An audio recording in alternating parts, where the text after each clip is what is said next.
ubwo hari hategerejwe ibiganiro hagati y'umutwe wa M23 ndetse na Repubulika ya Demokarasi ya Kongo ku ruhande rwa ubutegetsi bwa Kinshasa. Hari bimwe mu byo impande zombi zifuzaga. Ku ruhande rwa M23 hari ibyo zasabaga leta ya Repubulika ya Demokarasi ya Kongo, no ku ruhande kandi rwa Kinshasa hari ibyo rwasabaga rero uruhande rwa M23 mu kurebera hamwe uburyo agahenge cyangwa se mu kurebera hamwe uburyo amakimbirane hagati y'impande zombi ashobora kuba yahagarara, yaba ku ruhande rwa leta ya Kongo ndetse n'umutwe wa M23, nk'uko ari kimwe mu byari bibaraje ishinga impande zombi, cyane cyane rero mu biganiro bitandukanye. Mu minsi rero ishize nibwo hamenyekanye amakuru y'uko impande zombi zaba zarahuriye muri Qatar i Doha, ikindi kandi bakagirana ibiganiro na mbere y'itariki yari yatangajwe ko impande zombi zizahurira ku itariki ya 9 Mata 2025. Gusa impande zombi zikaba zari zahuye mbere, nk'uko aya makuru itangaza ngo Repubulika ya Demokarasi ya Kongo yaje kujyana muri Qatar icyifuzo cyagashoza ntambara kuri AFC M23, nk'uko aya makuru akomeza kuragenda itangaza. Ni cyo cyifuzo kandi ubutegetsi bwa Repubulika ya Demokarasi ya Kongo bwajyanye muri Qatar ku ruhande rwa M23, nk'uko aya makuru itangaza. Amakuru avuga ko ubutegetsi bwa Repubulika Iharanira Demokarasi ya Kongo bwagaragaje ko bwifuza ko abarwanya ibihuriro rya AFC M23 bava mu bice byose bagenzura mu ntara ya Kivu y'Amajyaruguru ndetse na Kivu y'Amajyepfo mbere yo ukumvikana. Iki cyemezo kandi cyamenyekanye nyuma y'aho mu ntangiriro z'iki cyumweru leta ya Repubulika ya Demokarasi ya Kongo yohereje muri Qatar abayihagarariye biganjemo abashinzwe umutekano kugira ngo baganire na AFC M23 muri 2012. Nkwibutse ko nabwo leta ya Repubulika ya Demokarasi ya Kongo yaje gusaba umutwe twaje intwaro wa M23 kuva mu mujyi wa Goma ruherutse gufata nyuma y'ibiganiro byahuje Joseph Kabila wayoboraga iki gihugu ndetse n'abandi bakuru b'ibihugu byo mu karere. Icyo gihe kandi M23 ndetse leta ya Kongo kandi yabeshye M23 ko izaganira nayo igasubiza ibyifuzo byayo biganisha ku gukemura impamvu muzi y'umutekano muke mu burasirazuba bw'iki gihugu. No kuvuga rero ihohoterwa rikorerwa abanyekongo bavuga Ikinyarwanda, cyane cyane abo mu bwoko bwa Abatutsi. Kuva kandi mu mujyi wa Goma ngo nibyo byatumye M23 isenyuka muri 2013, kuko yagabweho ibitero bikomeye n'ingabo zo mu mutwe kabuhariwe uri mu butumwa bw'amahoro bw'umuryango w'abibumbye FIB ndetse rero n'iza Repubulika ya Demokarasi ya Kongo. Bari bagize kandi M23 baje kongera kwisuganya basubukura urugamba mu Gushyingo 2021 bafashe ibice byinshi muri Kivu y'Amajyaruguru, ariko ibyinshi rero babivamo nyuma y'ibiganiro byahuje abakuru b'ibihugu byo mu muryango w'Afurika y'Iburasirazuba EAC. M23 kandi yaje gusezeranwa ko ibice yavuyemo bizajya bigenzurwa n'umutwe w'ingabo z'umuryango w'Afurika y'Iburasirazuba Aircraft, ariko rero byagaragaye ko ingabo z'u Burundi zagenzuraga ibyo muri Masisi birimo rero Mushaki ndetse na Kichanga, zemereye kandi za Repubulika ya Demokarasi ya Kongo ko byinjiramo kandi bitari byemewe, nk'uko aya makuru itangaza. ngo ubwo leta kandi Repubulika ya Demokarasi ya Kongo yirukanaga Aircraft mu mpera za 2023 byaje gusaba ko M23 kongera kurwana kugira ngo yisubize ibindi bice agenzuraga ipfusha rero n'abarwanyi bayo barimo Colonel Castro Elise Mbera abagabo rero warushinzwe ubu utasumwe rero mu bayobozi bo muri Repubulika ya Demokarasi ya Kongo yatangarije ibiro ntaramakuru by'abanyamerika Associated Press ko rero mu byo bifuza kuri AFC M23 ari uko yava muri ibi bice, gusa ntibizwi niba iri huriro ryiteguye ku yemera inshuro nyinshi. Kandi abayobozi batandukanye ku ruhande rwa AFC M23 barimo umuyobozi mukuru wayo wungirije Bertrand Bisimwa bagaragaje ko rero batiteguye kuva mu bice bagenzura, bagaragaza ko icyifuzo cyaba uko cyaba kimeze kose rero nko kubashozaho intambara, cyane cyane kubirebana no kubakura mu bice bagenzura kugeza kuri uyu umunsi. Ku itariki ya 8 Gashyantare 2025 Bisimwa yatangaje agira ati rero umuganzuro wose uko waba ungana kose udusaba kuva ku butaka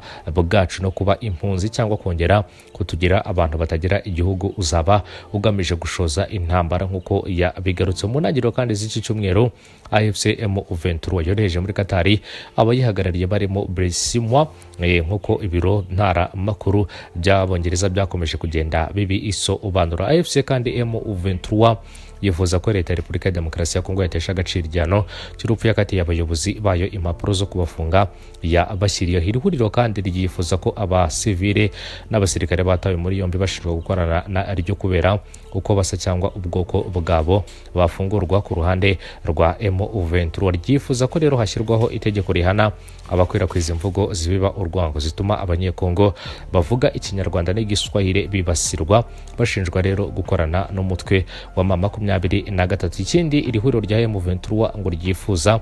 no kugirana na leta ya Repubulika ya Demokarasi ya Kongo rero amasezerano yo guhagarika imirwano nk'uko aya makuru akomeza kugenda abigarukaho ku ruhande rwa M23 ndetse n'ibyo bifuza. Gusa rero kimwe mu byifuzo Repubulika ya Demokarasi ya Kongo ishyize imbere ku ruhande rero rwayo na M23 no kuva mu bice byose M23 igenzura. Gusa ku ruhande rwa M23 bakagaragaza ko icyo cyifuzo rero cyasa no gushoza intambara, kubabwira ko bagomba kuva mu bice bagenzura nk'uko bigeze kubaho muri 2012 iri huriro ndetse n'uyu mutwe ukaza gusenyuka muri 2013 rero nyuma yo kuraswaho bikomeye cyane n'ingabo za Repubulika ya Demokarasi ya Kongo, ndetse rero nabo bari bafatanyije kugeza icyo gihe rero akaba ari bamwe mu basirikare kabuhariwe bari mu ubutumwa rero bw'amahoro bw'umuryango w'abibumbye baza kuraswa rero ku ruhande rwa M23, bituma uyu mutwe uza gusenyuka bitwara indi myaka igera ku 8 yose kugira ngo bongere kwisuganya, bongere kugaruka muri Repubulika ya Demokarasi ya Kongo. Kimwe rero mu byifuzo bashyize imbere ni ukurebera hamwe uburyo intambara yahagarara by'umwihariko, ariko by'umwihariko rero ikindi kandi bagakurirwaho impapuro zita muri yombi abayobozi babo ndetse n'ibindi bikorwa bitandukanye byakomeje kugenda byibasira umutwe wa 23 mu bihe bitandukanye. Kugeza kuri uyu munsi rero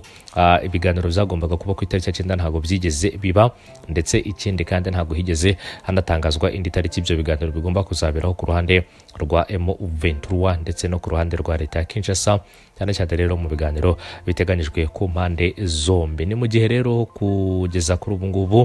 Ubushinwa na Leta Zunze Ubumwe za Amerika bikomeje guhangana mu ntambara itoroshye cyane. Ubushinwa rero ngo bukaba nabwo bwamaze kuzamura imisoro ku bicuruzwa biva muri Leta Zunze Ubumwe za Amerika kugera ku 25% mu gihe intambara y'ubucuruzi yatangijwe na Donald Trump ikomeza kugenda ifata indi ntera ku ruhande rw'Ubushinwa ndetse na Leta Zunze Ubumwe za Amerika. Uyu witwa rero Peke azamuriye imisoro kugera ku 145 ku bicuruzwa bimwe na bimwe itumiza rero muri Amerika mbere y'uko nayo yihorera, nk'uko rero iyi nkuru dukesha BBC ikomeza kugenda ibi itangaza. Ikindi kandi Perezida Xi Jinping w'Ubushinwa arahamagarira umuryango w'ubumwe bw'ibihugu by'Uburayi kwifatanya n'Ubushinwa mu kurwanya gutotezwa guturuka muri Leta Zunze Ubumwe za Amerika. Agira ati rero nta watsinze mu ntambara y'ibiciro, nk'uko akomeza kugenda abigaruka. Nubwo kandi bimeze bityo ariko Donald Trump avuga ko agifite icyizere cyo kugirana amasezerano na Beijing, avuga ko rero bizarangira bageze ku kintu cyiza ariko rero ku bihugu byombi, nk'uko uyu mugabo akomeza kugenda abigaruka. N'intambara rero yatangijwe na Donald Trump ubwo rero yatangazaga imisoro mishya ku bicuruzwa byinjira muri Leta Zunze Ubumwe za Amerika. Ibihugu byinshi bitandukanye birimo Taiwan, Ubushinwa ndetse n'ibihugu byinshi bitandukanye byo ku mugabane w'Uburayi bikaba byarashyiriweho imisoro ihanitse. Ibihugu rero nabyo biza gufata icyemezo cyo ko rero bizajya bishyiraho imisoro iri hejuru ku bicuruzwa biva muri Leta Zunze Ubumwe za Amerika zinjira cyangwa se byinjira muri icyo gihugu. Nko kugeza kuri ubu ngubu kandi telefone zimwe mu zihenze ku isi rero zikorwa n'uruganda rwa Apple zikaba zitunganyirizwa mu gihugu cy'Ubushinwa. Urumva ko rero kwinjira muri Leta Zunze Ubumwe za Amerika uru ruganda bisajya birusaba akayabo k'amafaranga. Amakuru akavuga ko rero rukimara kumenya aya makuru rwahise rutangira gupakira telefone nyinshi zagombaga kugezwa ku isoko rero zivuye mu gihugu cy'Ubushinwa, kuko byashoboraga kuba ko mu minsi iri imbere rero umusoro uzaba amaze kugera hejuru cyane ku buryo bitazashoboka ko izi telefone zigurishwa ku giciro nk'icyari gisanzwe. Ubwo rero iri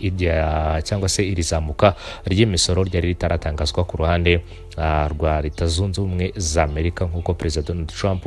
ari bimwe rero mu byo aherutse gutangaza ku birebana n'iyi misoro. Nimwe rero mu byashyize igitutu kuri uyu mugabo, kuko abashoramari batandukanye yaba rero n'ibyakomeje kugenda bigaragara ku isoko ry'ubukungu cyane cyane ko mu bapromesha mwinda ndetse n'ibindi bitandukanye byagiye bishyirwa ku isoko kugura imigabane, byose rero bikaba byaragiye bizamura agaciro cyane. Nubwo Donald Trump avuga ko kuzamura agaciro kwabyo ari amahirwe akomeye ku bashoramari, ariko byagiye bigaragara ko rero